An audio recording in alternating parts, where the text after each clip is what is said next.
warahmatullahi wabarakatuh. Yang terhormat Bapak Kepala Sekolah SDN Ngadirejo 2, yang saya hormati Bapak Ibu Guru kelas 2 atau kelas 5 Kecamatan Wonoasri, yang saya cintai dan saya banggakan, rekan-rekan saya CGP Angkatan 10 kelas 303 Kabupaten Madiun. Pertama-tama marilah kita panjatkan puji syukur dari Allah SWT yang selalu melimpahkan rahmat taufik serta hidayahnya pada kita, sehingga pada pagi hari ini kita bisa berkumpul bersama melaksanakan kegiatan diseminasi disiplin positif dalam keadaan sehat walafiat. Kedua kalinya, salawat serta salam semoga tetap tercurahkan kepada junjungan kita Nabi besar Muhammad Sallallahu Alaihi Wasallam, selalu kita nantikan syafaatnya di yaumul qiyamah. Allahumma amin. Bapak Ibu kelas 2 ataupun kelas 5 ya, yang saya hormati, saya di sini selaku moderator dan nanti juga sebagai pemateri. Di sini akan membacakan susunan acara pada diseminasi kali ini. Yang pertama yaitu pembukaan, yang kedua pemaparan dan penerapan budaya positif, di mana nanti ada 6 materi. Materi yang pertama perubahan paradigma belajar, yaitu yang akan disampaikan oleh saya. Kemudian materi yang kedua disiplin positif dan motivasi perilaku manusia, yang nanti akan disampaikan Bapak Handoko. Materi yang ketiga hukuman konsekuensi restitusi, yang nanti akan disampaikan oleh Bu Umi. Kemudian ada materi yang keempat yaitu materi 5 kontrol guru, yang akan disampaikan oleh Bapak Windu. Materi yang keenam keyakinan kelas sertifikat restitusi, yang akan disampaikan oleh Bu Anika.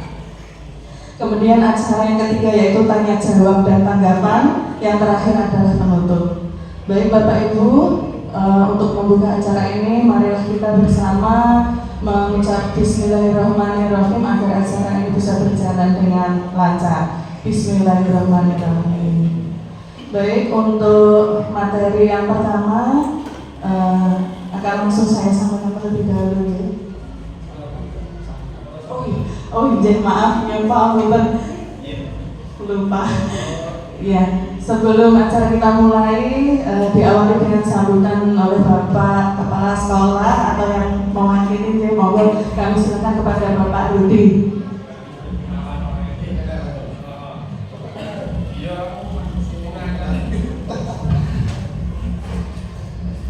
Bismillahirrahmanirrahim. Assalamualaikum warahmatullahi wabarakatuh. Alhamdulillahirrahmanirrahim. Wassalatu wassalamu ala asrofil anbiya'i wal mursalin sayyidina wa maulana Muhammadin wa ala alihi wa sahbihi ajma'in. Yang terhormat kepada Bapak Ibu Guru dan khususnya serta CGP Angkatan 10, puji syukur kita panjatkan kehadirat Allah Subhanahu wa Ta'ala yang telah memberikan limpahan rahmat, taufik serta hidayahnya yang diberikan kepada kita, sehingga kita dapat berkumpul di ruangan ini dalam keadaan sehat walafiat tanpa ada suatu halangan apapun. Allahumma amin. Salawat serta salam tetap terlimpahkan kepada Nabi Muhammad SAW dengan mengucap Allahumma sholli ala sayyidina Muhammad wa ala ali sayyidina Muhammad. Mudah-mudahan kita mendapatkan syafaatnya di yaumul qiyamah nanti.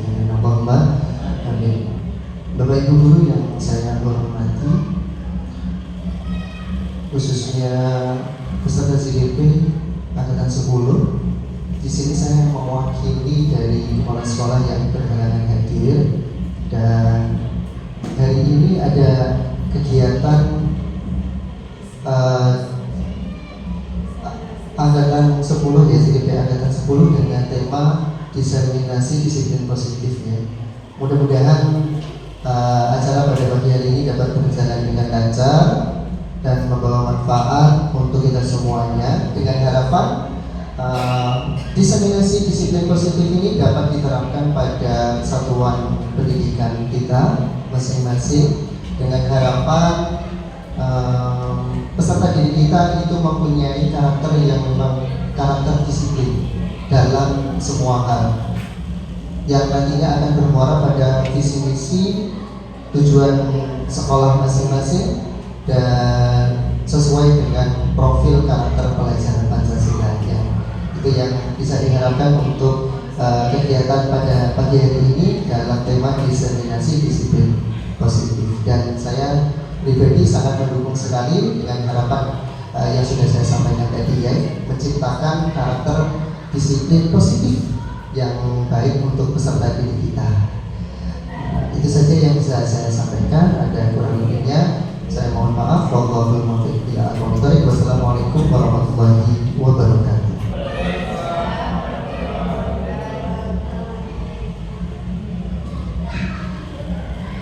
Terima kasih kami sampaikan kepada Bapak Rudi atas sambutannya.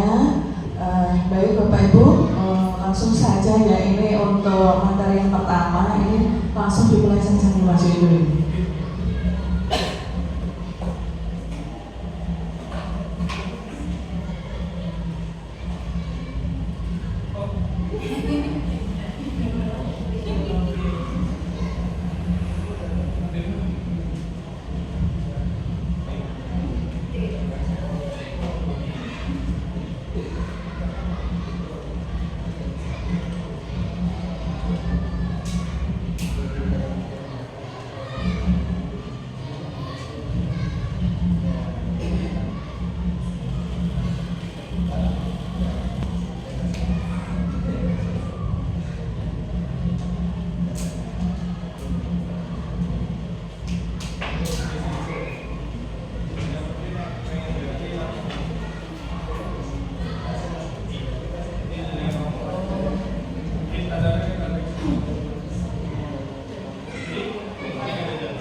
Baik Bapak Ibu, sekarang saya ingin menjelaskan tentang tujuan dari pendidikan ya. Ini adalah menurut Hajar Dewantara bahwa tujuan pendidikan itu adalah menuntut segala kodrat yang ada pada anak agar mereka dapat mencapai keselamatan dan kebahagiaan yang setinggi-tingginya, baik sebagai manusia maupun sebagai anggota masyarakat. Oleh sebab itu, pendidik itu hanya dapat menuntut tumbuh atau hidupnya kekuatan kodrat yang ada pada anak agar dapat memperbaiki lakunya, bukan dasarnya hidup dan tumbuhnya kekuatan kodrat anak. Jadi pembelajaran itu intinya adalah menuntut, jadi kita tidak bisa memaksakan kehendak anak nantinya, dimaksudkan seperti itu. Dan juga anak itu ternyata dibimbing oleh kita itu bukanlah sebuah kertas kosong. Jadi kita itu hanya bertugas untuk menebalkan apa yang sudah ada pada diri anak, kodratnya. Jadi sudah membawa kodrat alamiah. Maksudnya itu adalah anak itu sudah memiliki bakat yang diberikan oleh Allah SWT, dan juga dia sudah dibentuk dari lingkungannya seperti itu, okay? Jadi kita sebagai guru itu hanya bertugas menebalkan karakter anak, di mana karakter yang baik itu kita tingkatkan ya, sedangkan karakter yang jelek itu bagaimana bisa kita untuk minimalkan seperti itu.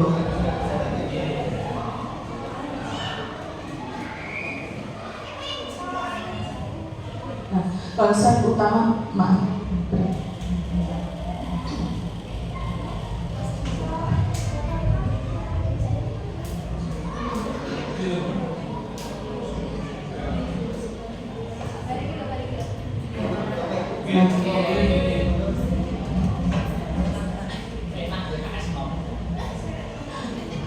ini adalah apa yang dimaksud dengan budaya positif di sekolah, yaitu nilai dan kebiasaan di sekolah yang berpihak pada murid agar mereka dapat berkembang menjadi pribadi yang kritis, penuh hormat dan bertanggung jawab sesuai dengan profil pelajar Pancasila. Konsep utama budaya positif nanti ada perubahan paradigma belajar, kemudian disiplin positif, motivasi perilaku manusia, kemudian kebutuhan dasar manusia, posisi kontrol, restitusi, keyakinan kelas, dan segitiga restitusi. Perubahan paradigma belajar. Jadi dalam membangun budaya positif sekolah dapat menyediakan lingkungan yang positif, aman dan nyaman agar siswa mampu berpikir, bertindak, dan mencipta dengan merdeka, mandiri, bertanggung jawab. Disiplin sangat berkaitan dengan guru terhadap siswa. Itu nanti akan dipelajari. Nah, Bapak Ibu, coba Bapak Ibu berhadapan dengan teman sebangkunya. Yang satu itu kira-kira memegang apa gitu yang menurut Bapak Ibu itu berharga. Coba salah satu, ini misalkan Bu Vina sama Bu, nah ini ya Bu Vina memegang barang, digenggam sekuat-kuatnya, terus kemudian Mbak Mega, nah misalkan genggam apa itu cincin kawinnya itu Mbak. Misalkan pegang cincin kawinnya digenggam sekuat-kuatnya Mbak Mega ini, silakan apa ya istilahnya mau merebut cincinnya Mbak Vina ini, kira-kira boleh apa tidak ya, seperti itu. Misalkan dengan bujukan, rayuan, kemudian nggak bisa lagi diancam, kalau nggak boleh nanti tak ini lo cegat di jalan, seperti itu. Nah ini kira-kira ini boleh apa tidak ya, kira-kira Mbak Vina boleh apa tidak? Tidak boleh ya. Jadi nah ternyata Bapak Ibu memang, nah ini pertanyaannya, satu, apakah Anda atau B membuka kepala tangan Anda, mengapa? Apa alasan Anda atau B membuka kepala tangan Anda? Nah tadi Mbak Vina berkata tidak membuka. Yang kedua, apakah Anda atau B menutup kepala tangan Anda, mengapa? Apa alasan Anda atau B tetap menutup kepala tangan Anda? Kira-kira tadi alasannya Bu Vina tadi kenapa tidak membuka kepala tangannya? Kenapa? Karena ini menurut saya ini merupakan barang berharga yang sangat tinggi. Ya, berarti meskipun diancam, Bu Vina tetap tidak membuka, ya kan? Meskipun dilikitik, tidak membuka, ya. Diberi hadiah juga tidak mau membuka. Jadi, nah inilah ternyata kontrol diri itu ternyata ada pada diri kita sendiri, bukan dari orang lain, seperti itu, Jay. Tidak ada yang bisa memaksakan kehendak kita, begitu. Dalam kegiatan ini sesungguhnya siapa yang membuka kendali atau kontrol untuk buka atau menutup kepala tangan itu memang ada pada diri kita sendiri. Nah, seperti contohnya pada saat dulu Bapak Ibu masih kecil, misalkan disuruh Bapak Ibu guru yang jenengan itu tidak suka, misalkan saya tidak suka menggambar, tapi sama Bu Guru disuruh menggambar. Itu kira-kira itu dalam hatinya Bapak Ibu itu bagaimana? Dirundel apa bagaimana begitu? Ya mesti dirundel deh. Ya seperti itu, sama seperti itu. Jadi itu bisa kita terapkan kepada anak-anak. Jadi memang anak-anak ini memiliki karakteristik yang berbeda-beda seperti itu ya. Jadi kita tidak bisa memaksakan anak kalau memang benar-benar tidak sesuai dengan keinginannya. Contoh, misalnya anak tidak pandai matematika, ngewengkel awake dhewe itu pengennya dia itu pintar matematika, dan dianya itu malah merasa terbebani, seperti itu sebenarnya tidak boleh ya. Jadi memang seorang pembelajar itu atau seorang guru itu ibaratnya seorang petani, Bapak Ibu. Jadi seorang petani itu ibaratnya menanam benih padi misalkan, benih padi tidak mungkin bisa menjadi jagung dan apapun sebaliknya. Jadi memang anak-anak ini sudah membawa kodratnya atau bakatnya sendiri seperti itu, dan kita tidak bisa memaksakan itu begitu. Jadi nah itu tugas kita itu hanya menuntun apa yang sudah menjadi karakteristik anak itu tadi atau bakat alamnya anak tadi itu apa, kita tinggal menebali. Misalkan anak suka olahraga, kita bimbing untuk menuju ke sana begitu. Suka matematika, akademiknya bagus, kita bimbing ke sana. Suka nyanyi, kita hanya memberikan arahan, bimbingan, menuntun agar anak itu bisa mencapai apa yang menjadi bakatnya seperti itu. Nah, ini perubahan paradigma ilusi kontrol oleh Dr. William Glasser. Ini maksudnya meluruskan beberapa meluruskan yang keliru maksudnya ya. Jadi ada ilusi guru mengontrol murid. Nah, ini sebenarnya tidak bisa ya. Pada dasarnya kita tidak dapat memaksa murid untuk berbuat sesuatu jika murid tersebut memilih untuk tidak melakukannya. Walaupun tampaknya guru sedang mengontrol perilaku murid, hal demikian terjadi karena murid sedang mengizinkan dirinya dikontrol. Jadi guru memang sama sekali sebenarnya tidak bisa mengontrol murid. Kemudian ilusi bahwa semua penguatan positif, efektif, dan bermanfaat. Penguatan positif atau bujukan adalah bentuk-bentuk kontrol segala usaha untuk mengaruhi murid agar mengulangi sesuatu perilaku tertentu adalah suatu usaha untuk mengontrol murid. Jadi mulai saat ini tolong Bapak Ibu bisa mengurangi yang namanya memberikan reward atau penghargaan. Nah, itu sebenarnya juga bisa membunuh kreativitas siswa juga. Maksudnya begini, memberikan penghargaan itu kan akhirnya anak itu memunculkan motivasi ekstrinsiknya saja. Nah, nanti kalau tidak ada rewards-nya, tidak ada penghargaannya, akhirnya anak itu tidak mau begitu. Misalkan misalkan ini guru nanti juara 1 mendapatkan sepeda misalkan. Hanya ingin sepedanya itu saja dia belajar. Terus nanti kalau tidak ada hadiahnya, akhirnya dia tidak semangat belajar lagi. Nah, itu kadang jadi hadiah atau rewards atau penghargaan yang yang keliru. Nah, nanti itu bisa membunuh kreativitas anak seperti itu. Terus juga dalam pemberian hukuman pun juga tolong memberi hukuman yang didik. Jangan menghukum seperti misalkan meminta anak berlari, push up seperti itu, membersihkan kamar mandi, itu sudah zamannya lagi. Ya. Terus kemudian ilusi bahwa orang merasa bersalah karena menguatkan karakter. Menggunakan kritik dan rasa bersalah untuk mengontrol murid menuju pada identitas gagal. Mereka belajar untuk merasa buruk tentang diri mereka. Nah, ini sebagai contoh ibu kadang juga membuat anak itu merasa bersalah. Sebagai contoh, anak itu tidak memakai sepatu misalnya datang ke sekolah. Kamu kenapa kok tidak pakai sepatu? Misalkan, lupa tadi cepat-cepat sepatunya ketinggalan. Aduh, nanti saya itu dimarahi sama bapak kepala sekolah, apa kamu gak kasihan sama itu? Nah, seperti itu membuat anak itu merasa gagal begitu.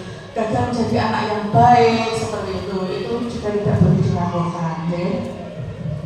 Kemudian ilusi bahwa orang dewasa memiliki hak untuk memaksa. Banyak orang dewasa yang percaya bahwa mereka memiliki tanggung jawab untuk membuat murid-murid berbuat hal-hal tertentu.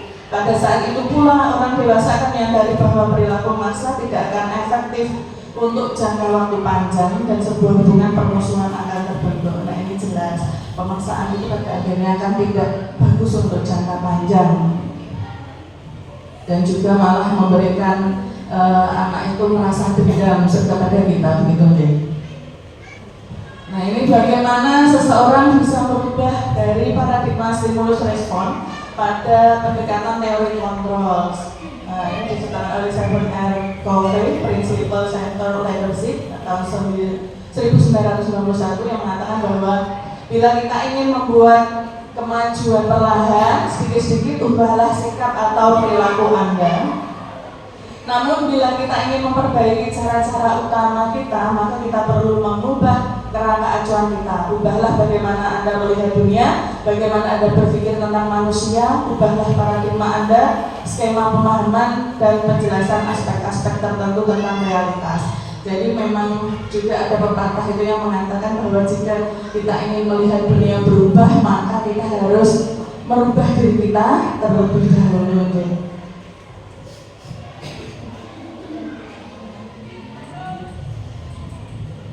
Nah, ini adalah stimulus respon yang seharusnya dirubah menjadi teori kontrol. Jadi stimulus respon itu misalnya realitas atau kebutuhan kita sama, sebenarnya kebutuhan kita berbeda-beda. Untuk anak pun begitu Bapak Ibu, ketika dia melakukan suatu hal atau suatu kesalahan misalnya, sebenarnya dia itu memiliki tujuan. Berarti ada kebutuhan dasarnya yang tidak terpenuhi. Jadi memang ada kebutuhan dasar manusia ya, seperti contohnya merasa disayangi, diterima, kemudian penguasaan, kebebasan, kebahagiaan, bertahan hidup, nah seperti itu. Kemudian harusnya menurut teori kontrol itu realitas atau kebutuhan kita berbeda. Kemudian dari stimulus respon semua orang melihat hal yang sama, padahal setiap orang itu memiliki gambaran yang berbeda. Jadi tidak semua orang itu memiliki pandangan yang sama. Jadi kita memang harus menghargai setiap perbedaan tersebut. Kemudian kita mencoba mengubah agar orang agar berpandangan sama dengan kita. Seharusnya kita berusaha memahami pandangan orang lain tentang dunia. Kemudian perilaku buruk dilihat sebagai suatu kesalahan. Nah, ini tadi yang sudah saya jelaskan, padahal semua perilaku itu memiliki tujuan. Tentu saja untuk memenuhi kebutuhan tadi yang kurang tadi. Seperti itu, misalnya anak itu di sekolah makannya minta ampun misalnya. Nah, ini ada yang salah ini sama anaknya, ini ada kebutuhan dasarnya yang tidak terpenuhi. Misalkan di rumah dia itu sama ibunya itu maksudnya tidak mendapatkan perhatian misalkan. Dia itu butuh perhatian ternyata sama seperti itu. Nah, itu berarti ada kebutuhan dasarnya yang tidak terpenuhi. Seperti itu. Kemudian orang lain bisa mengontrol saya, tidak. Ternyata tadi Bu Vina tidak bisa itu dikontrol sama Bu Mega yang ingin minta cincinnya tadi ya tidak bisa. Jadi kontrol itu sebenarnya ada pada diri kita sendiri. Saya bisa mengontrol orang lain. Nah, yang benar Anda tidak bisa mengontrol orang lain. Kemudian pemaksaan ada pada saat bujukan gagal. Nah, kalau dibujuk-bujuk tidak bisa, diberi hadiah tidak bisa, akhirnya dipaksa, diancam, diintimidasi, kalau diberikan diapain begini. Enggak apa-apa. Kemudian kolaborasi dan konsensus menciptakan pilihan-pilihan baru. Jadi memang yang terbaik itu adalah berkolaborasi yang baik. Nah, itu benar. Kemudian model berpikir menang atau kalah. Nah, ini yang menarik, model berpikir menang. Jadi tidak ada yang kalah. Jadi semuanya baik seperti itu kalau dengan cara berkolaborasi. Baik, untuk materi selanjutnya nanti dilanjutkan disiplin positif, dilanjutkan oleh Pak Handoko. Silakan.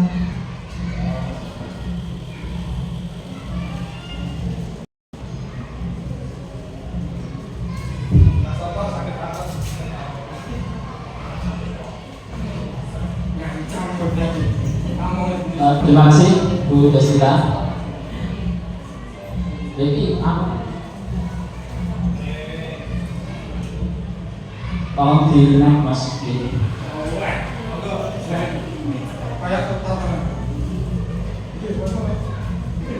Di sini saya akan memaparkan tentang disiplin positif.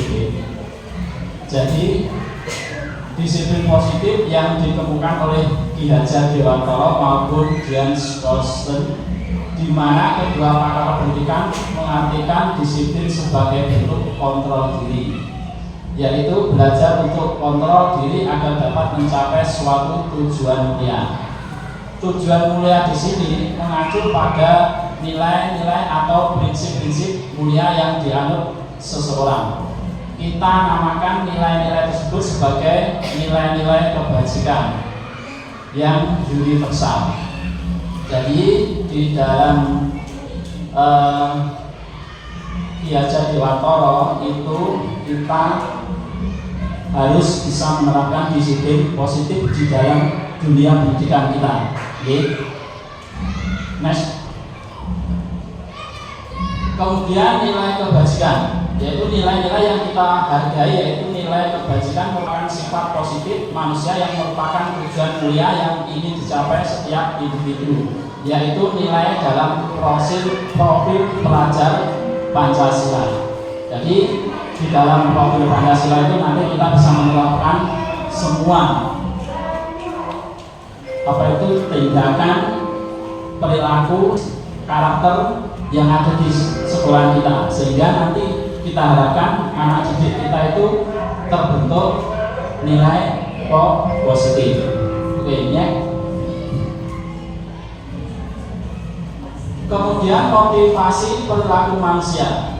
Mari kita tanyakan ke diri kita sendiri, bagaimana kita berperilaku, mengapa kita melakukan segala sesuatu. Apakah kita melakukan sesuatu karena ada dorongan dari lingkungan atau ada dorongan yang lain? Terkadang kita melakukan sesuatu karena kita menghindari rasa sakit atau ketidaknyamanan. Terkadang kita juga melakukan sesuatu untuk mendapatkan apa yang kita mau. Oke, kita akan pada diri kita. Ya, kita semua jadi guru itu kan keinginan kita, ya, di situ. Jadi kita yang mendorong diri kita, oke, bukan karena orang lain. Makanya nanti di dalam pendidikan kita menuntun anak-anak kita seperti itu. Kita gali potensi anak-anak didik kita, oke. Kemudian next, mas. Yang kemudian motivasi perilaku menurut James Carson untuk menghindari ketidaknyamanan atau hukuman. Ya, ini biasanya kalau kita itu menghukum anak itu hal yang paling menakutkan bagi anak. Tetapi itu nanti di dalam pendidikan kita hukuman itu sudah tidak ada lagi, semua akan dihilangkan. Oke. Ini adalah tingkat terendah dari motivasi perilaku manusia. Biasanya orang yang motivasi perilakunya untuk menghindari hukuman atau ketidaknyamanan akan bertanya, apa yang akan terjadi apabila saya tidak melakukannya? Sebenarnya mereka sedang menghindari permasalahan yang mungkin muncul dan berpengaruh pada mereka secara fisik, psikologis maupun tidak terpenuhinya kebutuhan mereka. Bila mereka tidak melakukan tindakan tersebut, motivasi ini bersifat eksternal. Oke? Jadi mereka berusaha untuk menghindari hukuman. Oke? Next.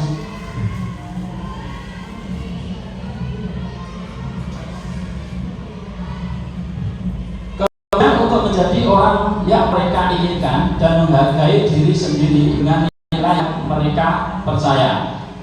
Jadi orang dengan motivasi ini akan bertanya, akan menjadi orang yang seperti apa saya melakukannya. Mereka melakukan sesuatu karena nilai-nilai yang mereka yakini dan hargai, dan mereka melakukan karena mereka ingin menjadi orang yang melakukan nilai-nilai yang mereka yakini tersebut. Ini adalah motivasi yang akan membuat seseorang memiliki disiplin positif, karena motivasi berperilaku bersifat internal. Jadi berasal dari diri kita sendiri untuk melakukan hal yang positif, untuk menghindari suatu hukuman. Next. Adi adalah siswa kelas 2 di sekolah X. Dia dan teman-teman sekolahnya berbaris di depan kelas dengan tertib sebelum masuk kelas, dan itu hanya dilakukan saat jam-jam pertama bersama wali kelasnya. Hal ini ternyata berbeda ketika hari Rabu, pelajaran jam pertama adalah pendidikan agama Islam. Adi tidak mau ikut berbasis dengan tertib di depan kelas. Ternyata hal ini terjadi karena setiap kali anak-anak kelas 2 berlaku tertib, maka mereka akan diberi hadiah permen oleh wali kelasnya. sedangkan bersama guru agama Adi tidak dihadiahi permen. Motif pelaku apakah yang ada pada Adi?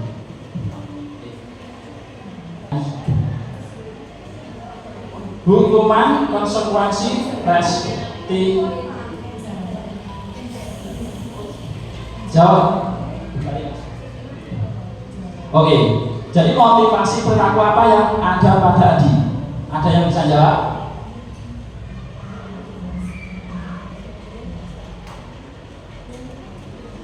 Monggo.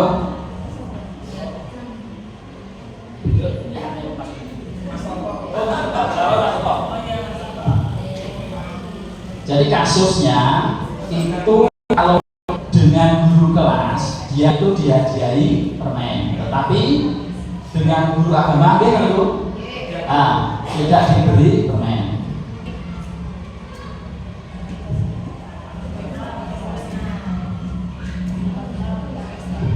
Monggo.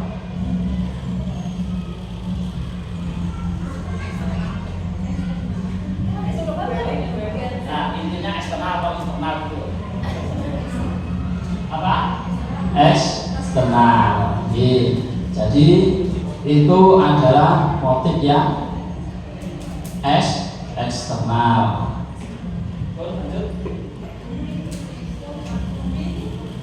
Oh sabun.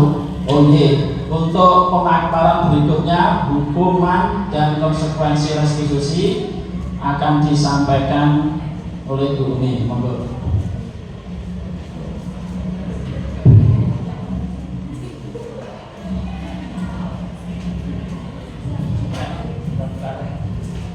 Seterusnya yaitu hukuman, konsekuensi, dan restitusi. Di sini yaitu ada 3. Yang pertama yaitu hukuman. Hukuman adalah suatu kejadian tidak berencana atau tiba-tiba, dan satu arah murid hanya menerima suatu hukuman tanpa melalui suatu kesepakatan atau pengarahan dari pihak guru, baik sebelum atau sesudahnya hukuman yang diberikan. Bisa berupa fisik maupun psikis murid, dan disakiti oleh suatu perbuatan atau kata-kata. Hukuman yaitu suatu kejadian yang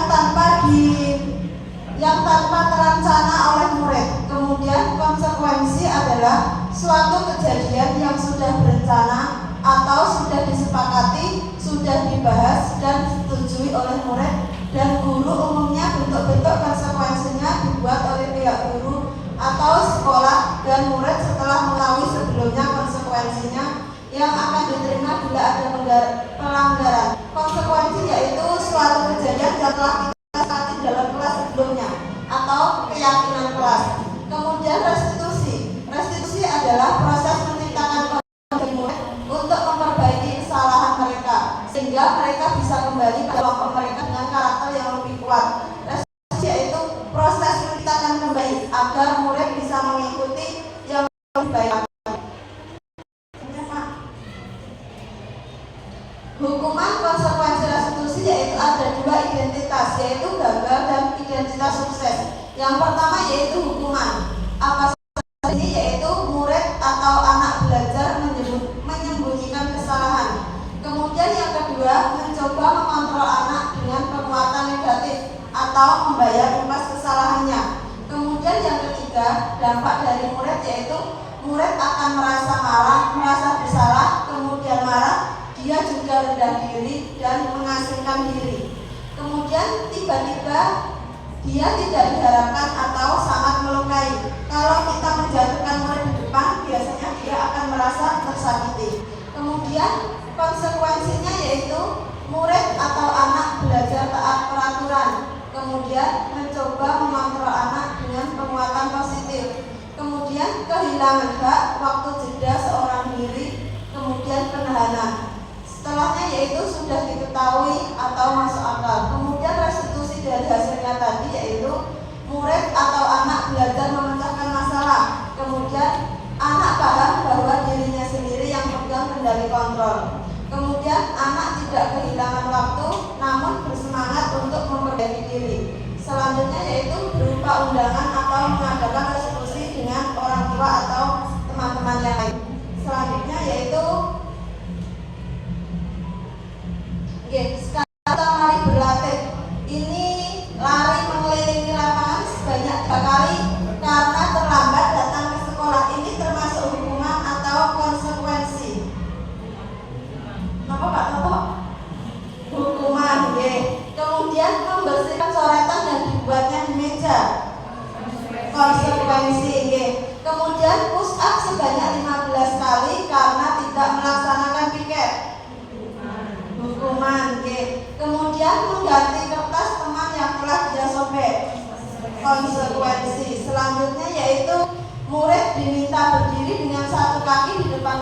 karena tidak mengerjakan PR.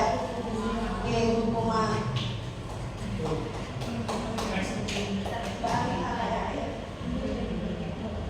Selanjutnya yaitu kebutuhan dasar manusia. Di sini kebutuhan dasar manusia yaitu ada 5: bertahan hidup, penguasaan, kasih sayang, kesenangan, dan kebebasan.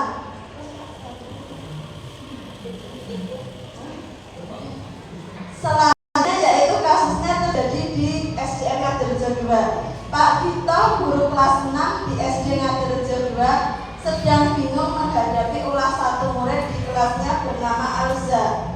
Beberapa anak telah datang dan mengeluhkan Alza yang seringkali meminta jajan mereka dengan paksa. Kemudian, jika Anda menghadapi situasi seperti Pak Dito, apa yang Anda lakukan? Menurut Anda, kira-kira apa alasan Alza melakukan hal itu?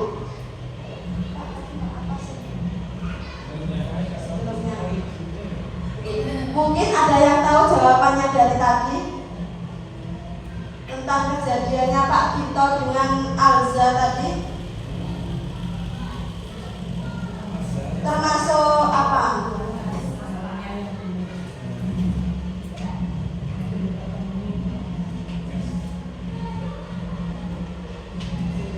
Nah, di sini dalam konsep penerapan disiplin positif, Pak Dito sebaiknya mencari tahu apa alasannya Alza tadi kok memaksa meminta jajan kepada temannya. Yang pertama yaitu bertahan hidup. Mungkin Alza lapar dan orang tuanya tidak memberi uang saku atau tidak membawakan bekalnya. Kemudian kasih sayang dan rasa diterima. Mungkin teman Alza kurangnya menjadi untuk memperhatikan Alza. Kemudian penguasaannya, dia merasa hebat dan temannya menjadi takut kepadanya. Terus kalau kebebasan, Alza merasa bosan dengan bekal yang dibawakan orang tua karena bekalnya tidak bervariatif.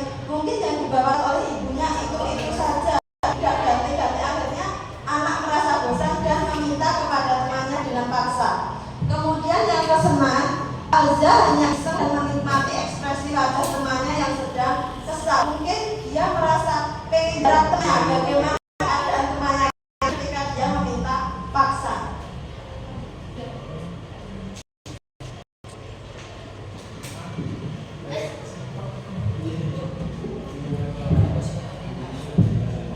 Ini lanjut, ini saya lanjutkan mengisi lagi Bapak Ibu. Ini terkait tentang kenakalan anak yang kita selesaikan yang zaman dulu itu biasanya ada hukuman seperti itu. Ya, itu kita perlu mengganti. Jadi posisi kontrol seorang guru itu perlu diperlukan di situ. Jadi biar anak-anak itu tidak terganggu sama psikologisnya. Nah, untuk 5 posisi kontrol guru itu ada yang pertama yaitu penghukum. Yang kedua yaitu pembuat rasa bersalah. Terus sebagai teman, pemantau dan manajer. Next. Nah, di sini saya akan jelaskan satu persatu Bapak Ibu. Untuk penghukum. Jadi seorang penghukum itu bisa menggunakan hukuman fisik maupun verbal. Orang-orang yang menjalankan posisi penghukum senantiasa mengatakan bahwa sekolah memerlukan sistem atau alat yang dapat lebih menekan murid-murid lebih dalam lagi. Terus yang kedua yaitu pembuat rasa bersalah.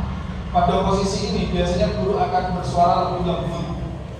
Pembuat rasa bersalah akan menggunakan keheningan yang membuat orang lain merasa tidak nyaman, bersalah atau rendah diri. Terus posisi kontrol restitusi sebagai teman.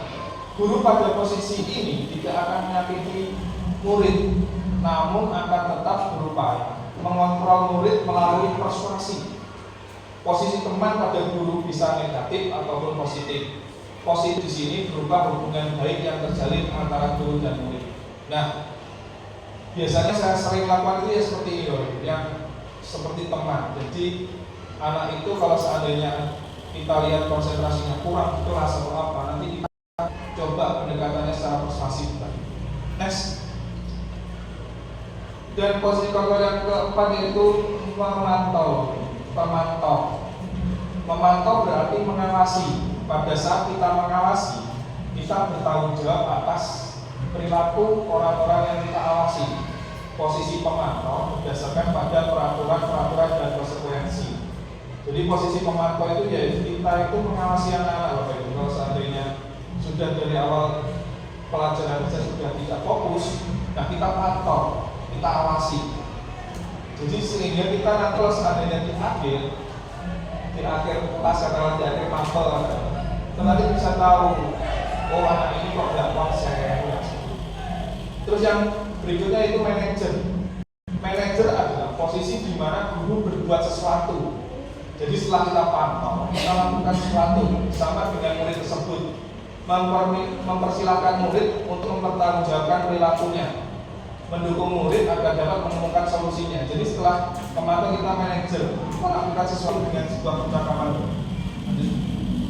Nah, contoh penerapan posisi kontrol khusus siswa datang terlambat. Ini contoh. Jadi untuk versi penghukum, siswa modal apa jam segini, pertanyaannya bilangnya seperti ini, siswa modal apa jam segini baru datang, sana cabut rumput dulu, jangan masuk kelas sebelum bersih. Itu adalah versi penghukum. Jadi versi penghukum itu lebih dalam kata-katanya. Terus ada yang membuat rasa bersalah. Berapa kali saya bilang jangan datang terlambat, saya kecewa dengan kamu, sedih lihat kamu lambat. Ini versi pembuat rasa bersalah. Dan untuk versi teman, ayolah jangan datang terlambat terus ya, bantu saya biar tidak dimarahi bapak kepala sekolah. Ini untuk versi yang sebagai teman. Untuk pemantau itu, kamu datang terlambat kan, kamu tahu konsekuensinya kan, sekarang laksanakan ya. Jadi kalau sudah dipantau terus kita cari yang konsekuensinya tadi. Untuk manajer, kita coba pendekatan secara langsung, kamu tahu kesalahanmu, kira-kira kamu mau nggak memperbaiki kesalahan dan bagaimana caranya. Nah, untuk manajer ini kita lebih dalam Bapak Ibu. Jadi kita untuk mengetahui anak itu terlambat itu kenapa. Jadi ini kita bisa tahu lebih dalam di manajer ini tadi. Next. Nah, untuk tabel posisi kontrol, perilaku pro negatif atau identitas gagal yaitu pada porsi menghukum dan membuat orang bersalah. Jadi kalau bisa ya nggak usah hukum lagi, nggak usah pakai kata-kata verbal yang bisa atau membuat psikologis itu terganggu. Mending kita menggunakan identitas yang berhasil yang sukses yaitu posisi kontrol sebagai teman, pemantau dan manajer. Itu lebih istilahnya dalam psikologis anak itu dia itu lebih mengerti dan lebih bisa ingat. Kadang ada anak yang kalau seandainya kita posisi kontrol menghukum atau membuat orang bersalah, besarnya itu pasti ingat. Jadi contoh, kalau dulu itu ada yang namanya murid itu gurunya itu memperingatkan kan, kaplok, kebingungan itu dulu pernah banyak lah. Nah, itu bisa melekat ke anaknya loh, sampai ingat sampai gedenya itu sampai. Dan istilahnya kalau udah kelas SD kelas 1 sampai kelas 6 katakanlah itu nanti ada namanya ketakutan, trauma. Jadi itu harus istilahnya kita hilangkan, kita rubah paradigma yang lama, kita rubah ke yang baru. Jadi posisi kontrol ini yang kita bisa jadi acuan untuk kedepannya. Jadi kita harus jadi sebagai teman, sebagai pemantau dan manajer. Nah untuk manajer ini yang menurut saya yang paling istilahnya melekat kepada anak itu kemarin saya pernah mencoba. Jadi kita itu melakukan sebuah percakapan intent antara dua orang yang bersangkutan, murid yang salah tadi sama kita. Jadi kita itu membuat sebuah percakapan seolah-olah kita itu ya namanya anak kan ya seperti itulah, tapi kita itu berusaha untuk membuat sebuah percakapan antara orang tua dan anak seperti itu. Jadi ibaratkan kata itu murid kita itu sebagai anak kita. Jadi pendekatannya seperti itu. Next. Nah, sekarang kita berarti saya selalu saja salah. Ini termasuk dalam konteks mana Bapak Ibu? Menghukum, merasa bersalah, atau teman, atau pemantau atau manajer. Saya selalu saja salah. Sudah dilihat di perkataannya kan ada, iya betul, pembuatan merasa bersalah. Lanjut yang kedua, ibu sangat kecewa sekali dengan kamu. Apa? Ibu sangat kecewa sama saya. Iya. Next. Ayolah lakukan demi ibu atau apa? Ya. Apakah kamu tahu konsekuensinya? Ini konsekuensi tadi. Pernah tahu. Apa rencana kamu untuk memperbaiki hal ini? Manajer. Nah, kenapa kalau saya condong ke manajer? Ya memang manajer ini sekaligus kita mencari solusi, sekaligus kita tahu permasalahan anak tersebut, dan ada juga istilahnya kita saran untuk dalam memperbaiki ke depannya. Next. Dan untuk keyakinan kelas nanti kita lanjutkan untuk Bu Nita dan depan bersilakan.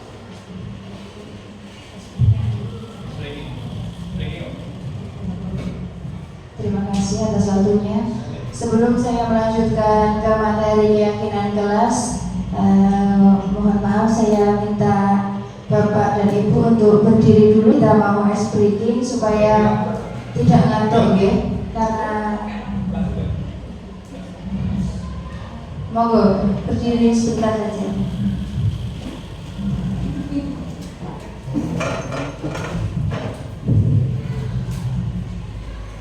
Ya, ini adalah ice breaking kesukaannya anak kelas 1, terutama karena saya adalah guru kelas 1. Namanya adalah ABDG atau Ayo Bermain Dengan Gembira. Kalau nanti saya bilang sebenarnya, berarti yang dipegang itu sebenarnya. Contohnya pegang telinga kiri, berarti yang dipegang telinga kiri. Kalau saya bilang nanti sebaliknya, berarti yang dipegang, kalau pegang telinga kiri berarti pegang telinga kanan. Oke. Sudah siap ya?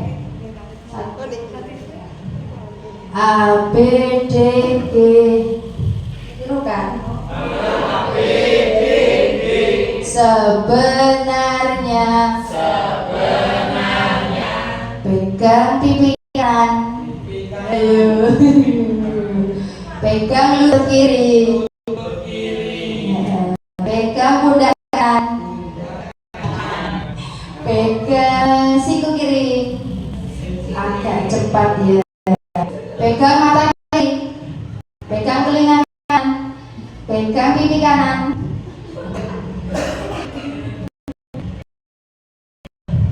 Jadi lanjut yang kedua, A B D G.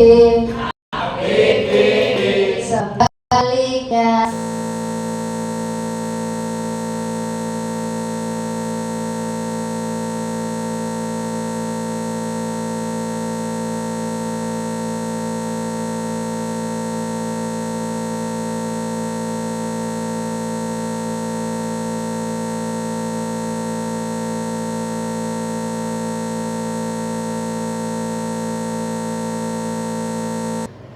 Memasuki materi yang ke-6, yaitu tentang keyakinan kelas. Keyakinan kelas merupakan nilai-nilai kebajikan atau prinsip universal yang disepakati secara bersama, lepas dari perbedaan agama, suku, dan bahasa. Menurut Gossen tahun 1998, suatu keyakinan akan lebih memotivasi seseorang dari dalam atau intrinsik. Seseorang akan lebih bersemangat menjalankan keyakinannya daripada hanya sekedar mengikuti peraturan. Nah, ini adalah dokumentasi pembuatan keyakinan kelas yang dilakukan oleh Pak Windu pada awal tahun pembelajaran ya. Tapi ini sudah dokumentasinya hanya sudah dalam bentuk sudah jadi. Waktu pembuatannya mohon maaf ini semalam dicari, fotonya tidak ketemu. Seharusnya ada ini. Kemudian yang terakhir yaitu tentang segitiga restitusi. Segitiga restitusi adalah proses menciptakan kondisi bagi murid untuk memperbaiki kesalahannya, sehingga karakter mereka lebih kuat ketika kembali kepada kelompoknya. Kalau dihubungkan dengan 5 kontrol guru, segitiga restitusi ini adalah peran sebagai manajer. Kemudian melalui restitusi, guru dapat yang pertama membantu murid menjadi lebih memiliki tujuan disiplin positif serta memulihkan dirinya setelah berbuat salah. Kemudian yang kedua, membantu murid untuk jujur pada dirinya sendiri dan mengevaluasi dampak dari kesalahan yang dilakukan. Yang terakhir adalah memberikan penawaran, bukan memaksa. Ini adalah 3 langkah segitiga restitusi. Yang pertama ada menstabilkan identitas, kemudian yang kedua validasi tindakan yang salah, yang ketiga menanyakan keyakinan.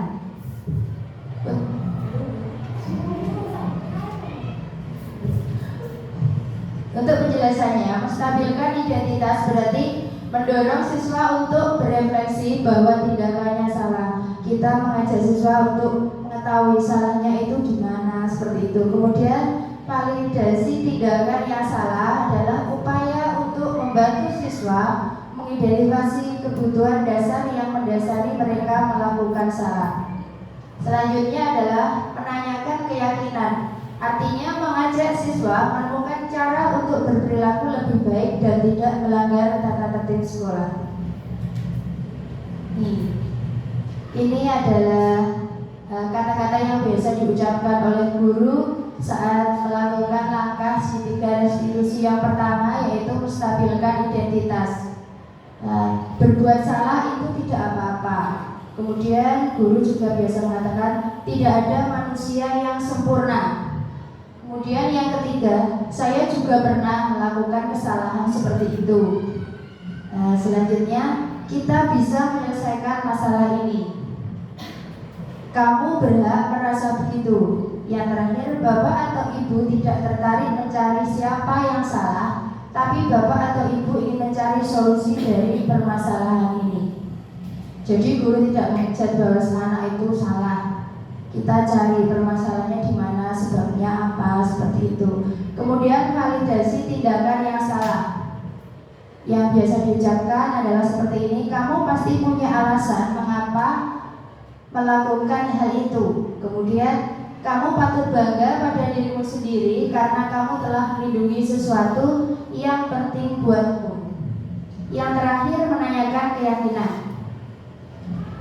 Apa yang kita percaya sebagai kelas atau keluarga, kemudian apa nilai-nilai umum yang kita telah sepakati. Biasanya menanyakan, kalau kamu melakukan kesalahan ini, itu kamu telah melanggar keyakinan kelas apa, seperti itu. Kemudian apa bayangan kita tentang kelas yang ideal, kelas yang diharapkan anak-anak itu seperti apa. Kamu mau jadi orang yang seperti apa?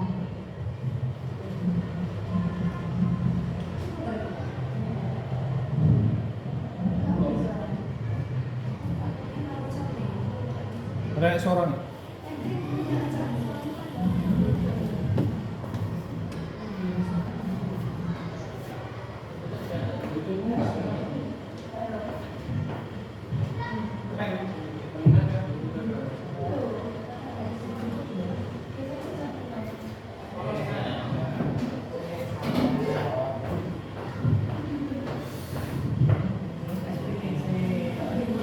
Sambil menunggu kita ice breaking lagi ya.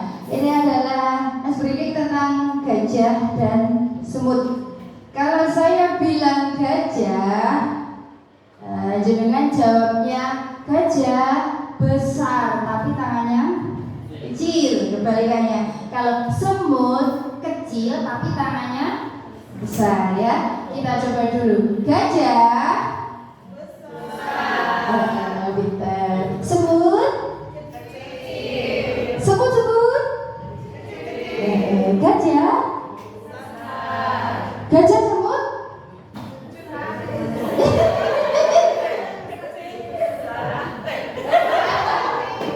ayo diulang. Semut gajah ya.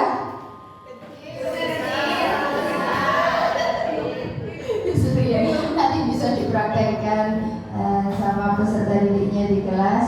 Sebenarnya kalau seperti itu masih banyak contohnya.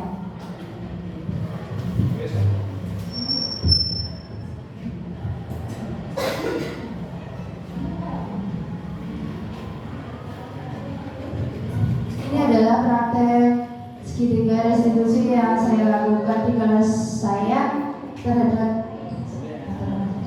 terhadap salah satu peserta didik di kelas saya yang melakukan kesalahan, yaitu bertengkar dengan temannya.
Ya, itu tadi adalah praktek segitiga restitusi yang saya lakukan di kelas saya untuk menyelesaikan suatu masalah. Jadi kalau ada anak yang nakal atau bertengkar itu sebaiknya jangan langsung dimarahi, dikata-katai seperti itu, tapi diselesaikan dengan segitiga restitusi.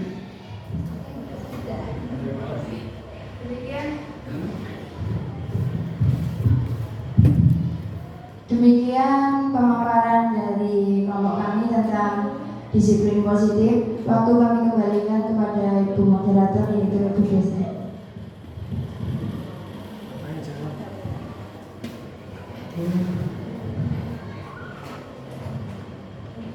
Baik Bapak Ibu, demikian tadi pemaparan kami tentang disiplin positif.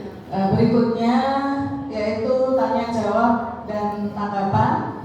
Saya beri kesempatan untuk 2 orang, monggo. bagi yang mau mungkin ada yang ditanyakan atau mungkin ada yang memberikan tanggapan untuk pemaparan kami pada pagi hari ini, kami silakan. Mungkin Bapak Toto. Bentar, ini mic-nya.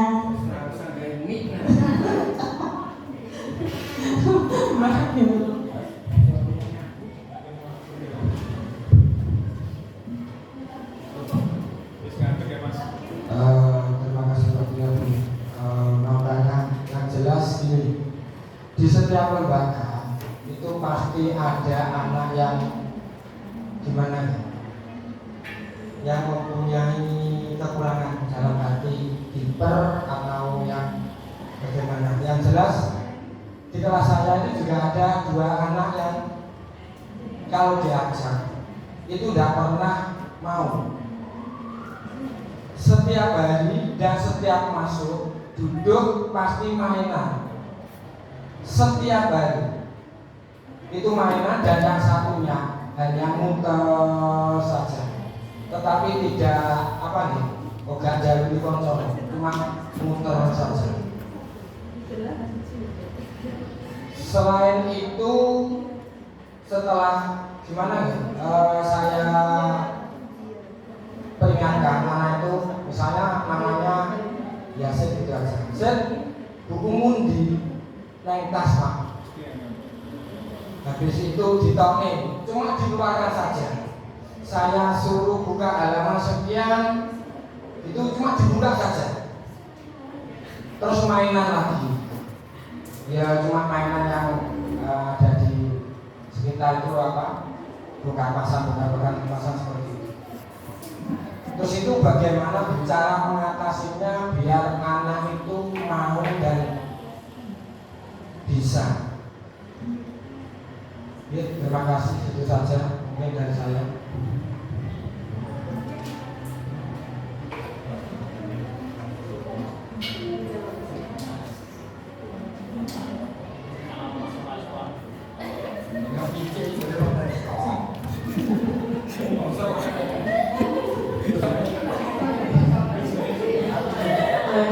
Ya, terima kasih Pak Toto atas curhatannya kepada kami. Jadi ini saya menjawab sesuai dengan materi yang sudah saya paparkan tadi ya, yaitu kalau menurut saya ya kita selesaikan dengan cara segitiga restitusi tadi. Jadi diajak berbicara lah, dipanggil, diajak bicara baik-baik. Kira-kira tadi kamu itu sesuai enggak yang kamu lakukan itu dengan keyakinan kelas yang sudah kita buat seperti itu. Terus anak ini kira-kira ini masalahnya apa ya? Kok bisa muter begitu. Tapi memang ada beberapa anak yang seperti itu Pak. Itu berarti model pembelajaran itu harus apa itu Mas namanya kinestetik jadi. Kalau kan ada kita kan sekarang pembelajaran berdiferensiasi itu kan modelnya kan ya macam-macam, ada yang visual, kinestetik seperti itu J. Nah itu mungkin tipe-tipe anak yang memang pembelajarannya seharusnya seperti itu J Pak. Dan nanti ya seperti itu tadi J. Kita panggil, kita selesaikan bersama dengan anak tersebut. Kira-kira anak ini apa ya? Ya di apa ya? Di Pak. Sharing lah seperti itu Pak. Kira-kira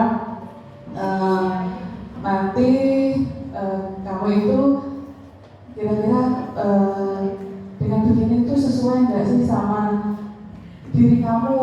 Pengen nggak sih sebenarnya kamu itu jadi anak yang misalkan seperti bagaimana begitu? Tentunya anak tersebut memang memiliki kebutuhan dasar yang ada ya, kebutuhan dasarnya yang tidak terpenuhi tadi kan. Kebutuhan dasar tadi ada 5 seperti ya tidak dicintai, tidak diterima, atau dia ingin penguasaan, kebebasan seperti tadi ya, kebahagiaan atau kesenangan. Nah ini kira-kira ini anak ini yang bagaimana tujuan dasarnya yang tidak tersebut itu yang mana seperti itu. Jadi nanti bisa dicari tahu dengan ya itu tadi bercakap-cakap melalui segitiga restitusi tadi begitu Pak. Kalau menurut saya nih, mungkin ada teman yang lain menambahkan, monggo Pak Windu mungkin menambahkan. Terus semangat Mas Toto, kasih pertanyaan. Ini saya mau mendapatkan saksi. Nah, dari segitiga restitusi dari sebuah percakapan ini sebenarnya sama seperti asesmen awal sematik waktu awal pembelajaran kan kita melakukan sebuah kognitif dan non kognitif. Nah, di situ kan kita bisa tahu selain anak ini pola belajarnya apa, caranya gimana, itu nanti kita bisa tahu dari 10 misalnya tadi. Nah, kita implementasikan ke pembelajaran berdiferensiasi tadi. Nah, pembelajaran berdiferensiasi tadi itu ibaratnya kalau kita sudah tahu asesmen awalnya, katakanlah anak ini kurang, kita buat sebuah pengelompokan itu dalam arti anak bukan terkait mampu dan tidak mampu, tetapi anak ini bisa nggak gabung sama yang satunya. Jadi kita gabungkan sama anak yang punya kemampuan yang berbeda katakanlah. Itu nanti kelompokkan, otomatis kalau sudah jadi sebuah kelompok, anak itu pasti melihat temannya. Lalu kita memberi sebuah pembelajaran yang berdiferensiasi. Nah, pembelajaran berdiferensiasi ini itu nanti yang bisa anaknya itu bisa memilih sendiri. Jadi anak ini suka sama yang audio, visual atau kinestetik. Bagaimana Pak cara membuat pembelajaran berdiferensiasi? Itu tinggal kreativitas dulu.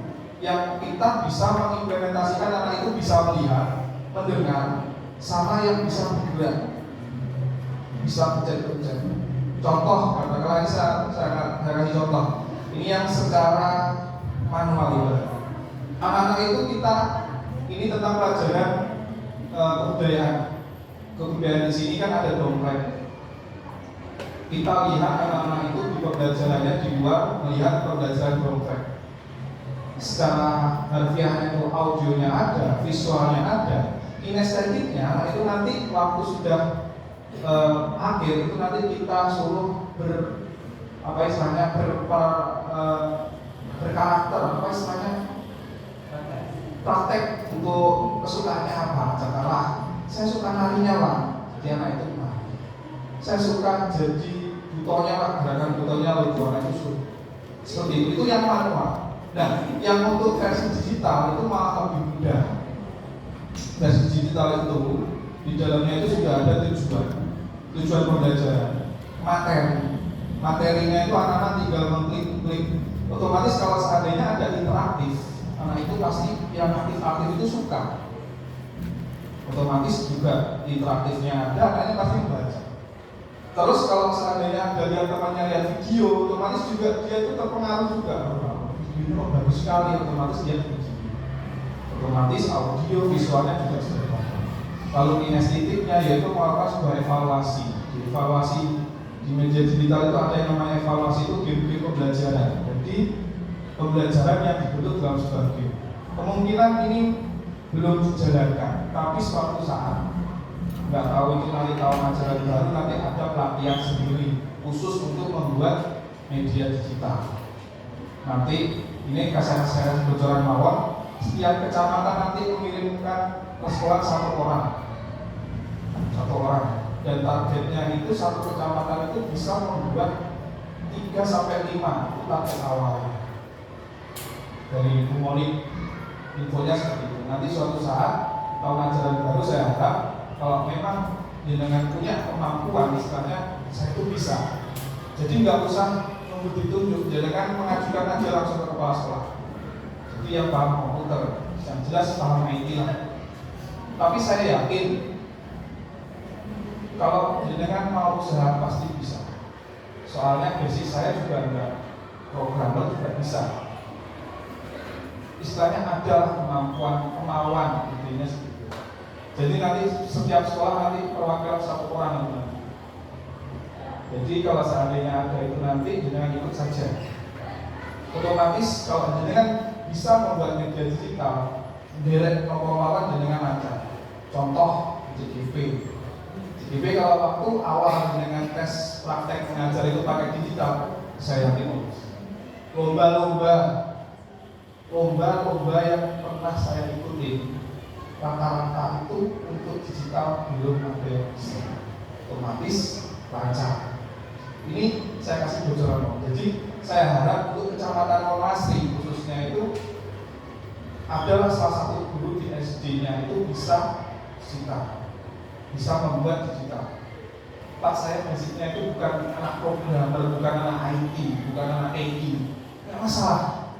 Semua itu bisa kalau ada kemauan kita. Karena ada yang namanya coding, ada yang namanya programmer itu nggak perlu dengan belajar seperti itu, nggak perlu. Jadi ada sebuah aplikasi itu tinggal mengklik mau dan jadi media digital. Seperti itu. Menjadi apa tambahannya? Mungkin ada lagi yang mau bertanya oleh ini? Ini sudah seri power. Oke, satu dalam monggo Mbak.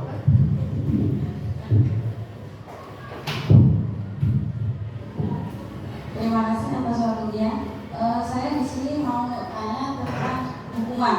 Tadi kan ada hukuman. Sekarang tidak boleh hukuman fisik, hukum lari nggak boleh, kemudian membersihkan kamar mandi juga nggak boleh.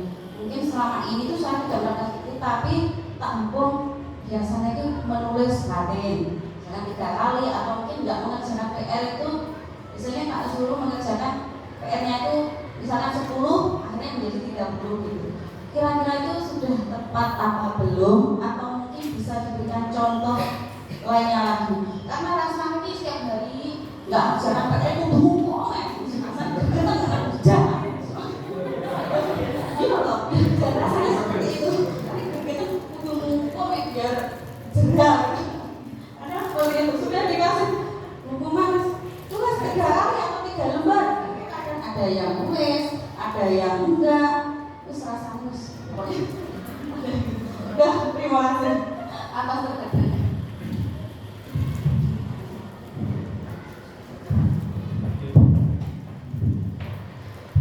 Kalau menurut saya hukuman yang kita lakukan itu diperbolehkan asal sesuai dengan konteksnya. Misalkan tidak mengerjakan PR matematika, itu disuruh untuk menghafal perkalian atau menulis perkalian, sebenarnya itu boleh.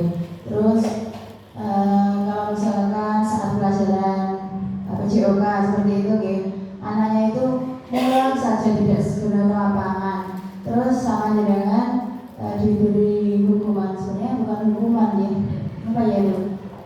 Seperti konsekuensi untuk lari keliling lapangan itu boleh, karena memang pada saat pelajaran PJOK, kecuali kalau saat pelajaran misalkan bahasa Indonesia seperti itu, dia tidak mengerjakan PR atau dia tidak mau mengerjakan, terus dia dengan suruh keluar lapangan untuk lari keliling lapangan seperti itu, tidak diperbolehkan, karena itu yang disebut hukuman. Menurut saya seperti itu. Mungkin ada yang mau menambahkan? Saya tambahkan sedikit ya. Jadi maksudnya sabar Bu. Kalau jadi Bu guru sekarang harus banyak bersabar deh. Jadi hukuman itu kan sifatnya mendadak.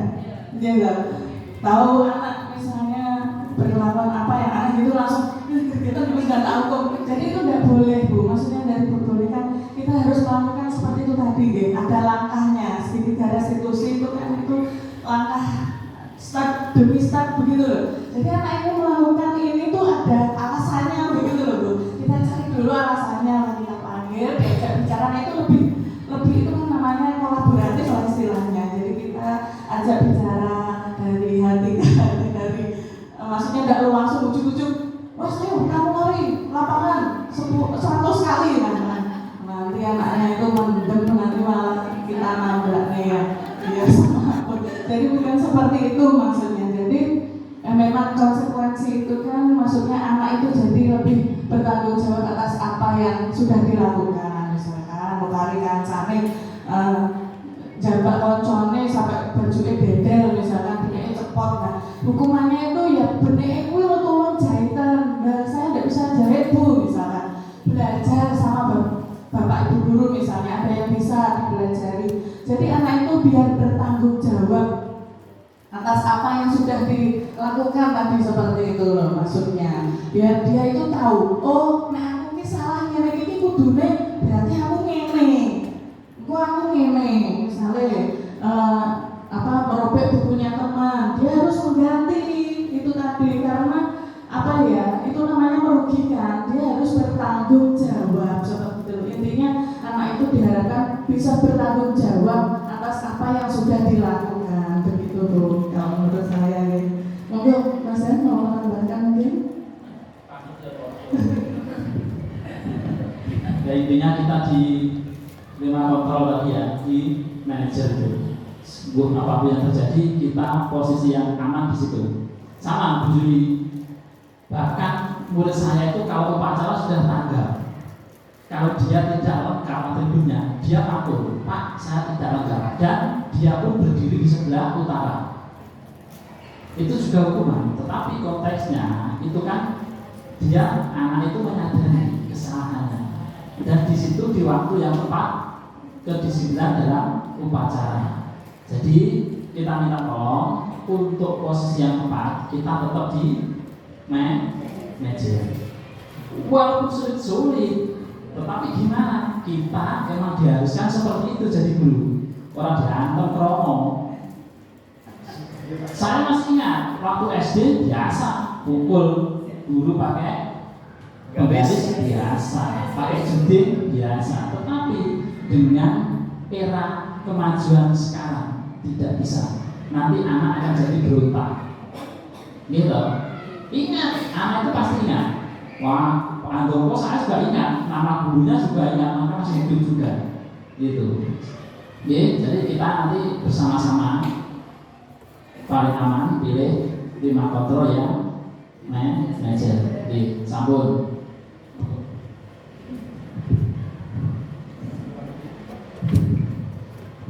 Mungkin masih ada lagi Bapak Ibu yang mau memberikan kata.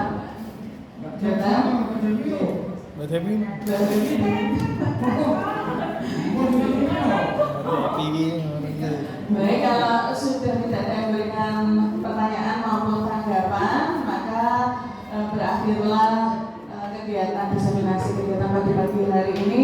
Saya ucapkan terima kasih yang sebanyak-banyaknya atas waktu yang sudah diluangkan untuk bisa mengikuti kegiatan diseminasi kami, guru penggerak angkatan 10 dari Kecamatan Wala Asri. Baik, untuk acara yang terakhir yaitu penutup, marilah kita tutup dengan bacaan alhamdulillah bersama-sama.